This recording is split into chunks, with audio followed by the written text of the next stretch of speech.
আমার প্রশ্নটি হলো যে মাজার সম্পর্কে চারো মাজারই সঠিক, কিন্তু বুকের উপর হাত বাঁধার দলিল বুখারী শরীফে নাই, যেটা ইমাম বুখারী লেখছে। বুকের উপর হাত বাঁধার দলিল বুখারী শরীফে নাই।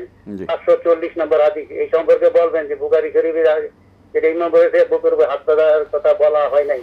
আচ্ছা, অনেক দ্বিতীয় প্রশ্ন হলো হুজুর, তৃতীয় প্রশ্ন হলো সূরা গশিয়া, দলিল আল কোরআন সূরা গশিয়া আয়াত নম্বর 21 অধ্যায় 88।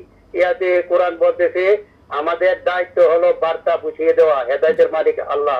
সূরা গশিয়া ইয়াতে কোরআন বলতেছে আমাদের দায়িত্ব হলো বার্তা বুঝিয়ে দেওয়া, হেদায়েতের মালিক আল্লাহ। এর দ্বারা কোরআন কি বলতেছে মূলত? দেখুন, হাত বুকের উপরে নাকি নাভির নিচে, এ বিষয়ে আসলে পরিষ্কার এবং বিশুদ্ধ, একেবারে সুস্পষ্ট এবং বিশুদ্ধ কোনো হাদিস আসলে নেই, অর্থাৎ যে কোনো একটাকে হলফ করে বলার মতো নেই।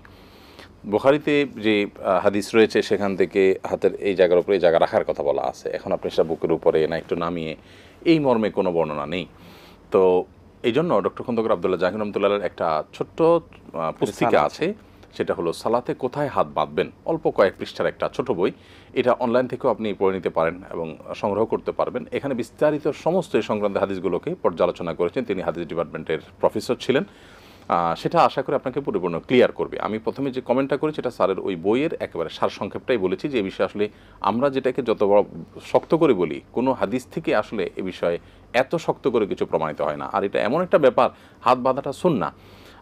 অতএব সুন্নাহটা আবার কিভাবে পালন করব, একে তো সুন্নাহ, আবার পালন করব কিভাবে, সেটা নিয়ে বিশুদ্ধ এবং সরিহ স্পষ্ট কোনো হাদিস নেই। এইটা নিয়ে অন্তত বাড়াবাড়ি করার কোনো সুযোগ নেই। যারা মনে করছেন বুকে হাত বাঁধাটা তাদের কাছে অধিকতর সহি মনে হয়, সুন্নাহ মনে হয়, তারা সেটা করবেন। যারা নাভির নিচে হাত বাঁধাটাকে সহি মনে করছেন, সম্পূর্ণরূপে করবেন। এর কোনোটিকে হলফ করে বলার কোনো সুযোগ নেই।